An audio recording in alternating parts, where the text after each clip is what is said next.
Others might do this to you, but you might also be one of the people who actually does this. So you need to be aware of your own behavior too, and recognize when you're giving a gift, when you're sacrificing, and when you're manipulating.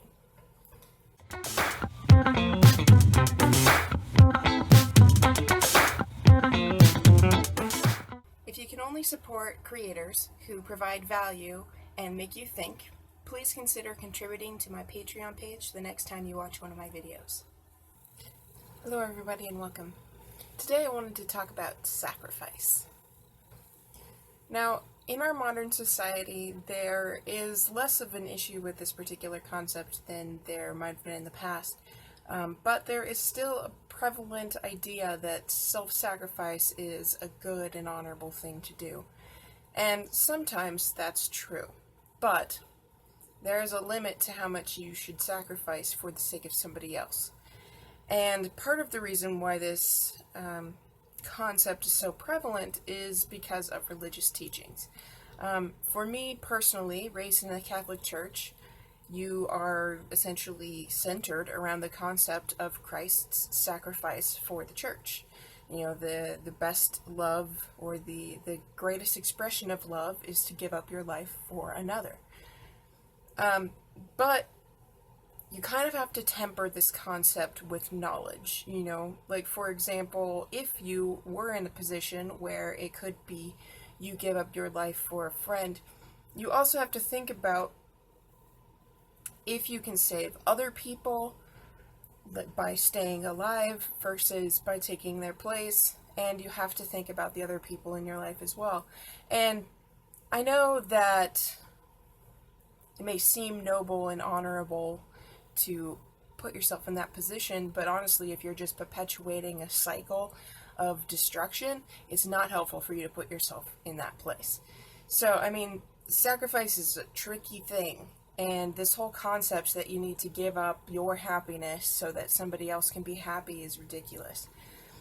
Because you can't know what makes somebody else happy. It's not your job to make somebody else happy, and you giving up your happiness might actually cause more issues with them finding theirs. And then it's also a breeding ground for resentment, where you will resent them if they aren't happy, or possibly even resent them if they are, because you have given up everything that you wanted for their sake. And honestly, you can't even tell if it was helpful. So, while I understand the concept of sacrifice, and while I can see that maybe in some circumstances it would be a good thing, but the majority of the time you really need to start looking at what makes you happy instead, and then giving from your excess. Now, I think that a lot of the time, giving from your excess may look like sacrifice from the outside. For example, when somebody asks me for money and I give it to them, many people would view that as sacrifice. You know, I gave up my money, my potential for purchasing things that would aid me in my own pursuit for happiness.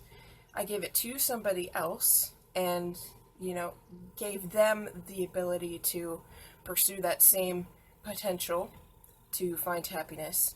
And, you know, now I no longer have that option. But when I give money, I only ever give from my excess, because that way, if I don't get it back, I don't feel hurt. I don't hate them because they didn't pay me back as we agreed in the deal.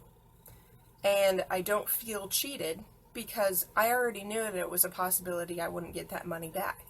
So not getting it back didn't feel like a bad thing. I gave from what I already had more than enough of. And, you know, whatever the end result is, I still feel good. You know, I gave to somebody who needed it, and I feel good. If I wasn't willing to give that, I wouldn't have.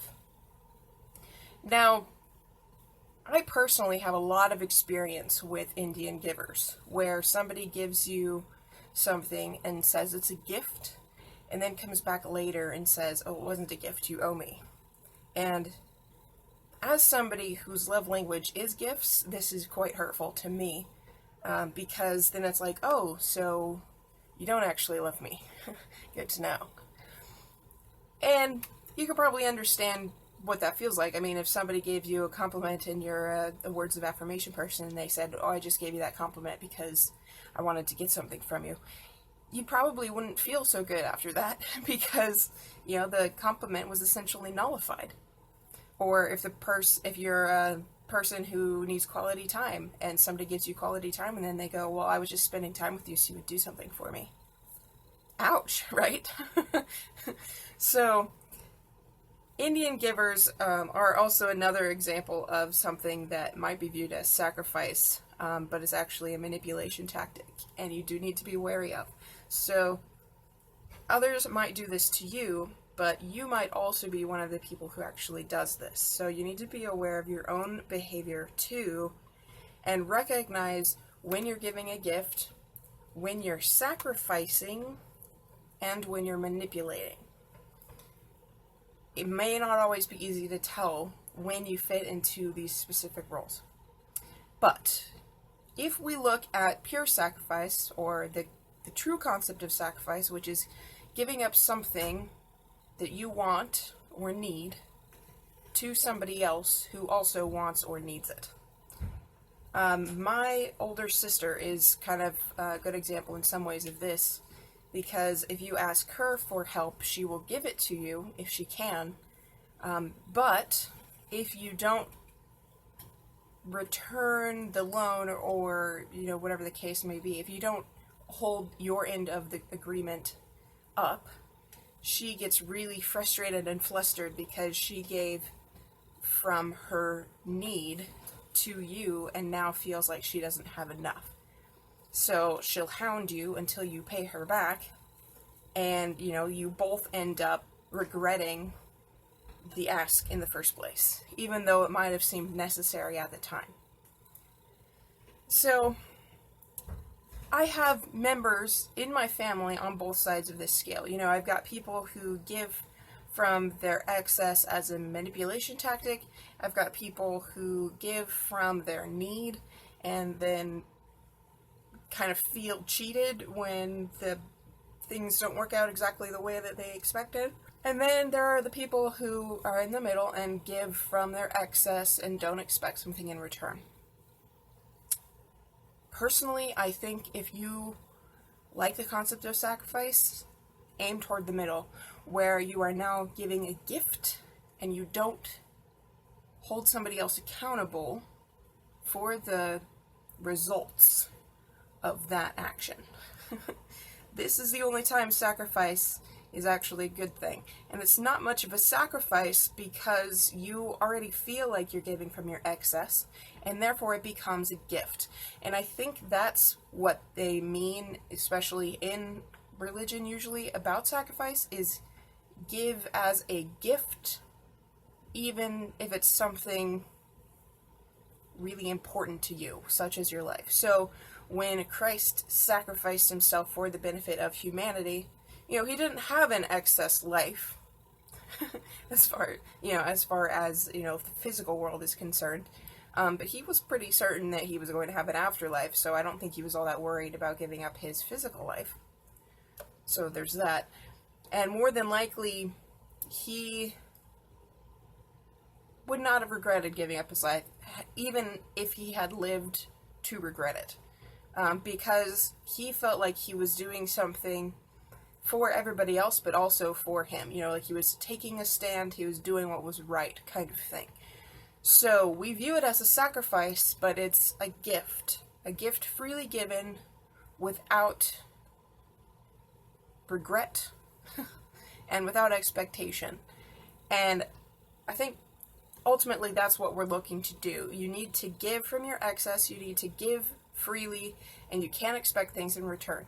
So if somebody asks you to lend money and they say it's just a loan, I'll pay you back, even if you give them money, view it as a gift, and then resentment will not follow. And that is going to benefit you a lot more than any of the other choices you can make.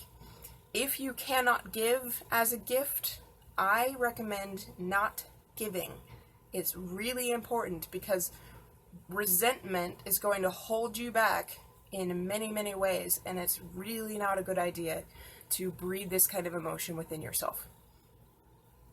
Resentment can end relationships. It can make you really angry a lot of the time, and it can cause issues that branch on for years because usually people don't deal with their resentment either. So be cautious. Emotions can get stuck within you, and resentment is a prime example of this. So when you give from your excess, give without expectation, and we'll all be much better off for it. So, thanks for watching. I hope this video was helpful. I hope you got something from it, and I hope maybe you at least consider the possibilities of your own life and how you give to the people that you interact with as well.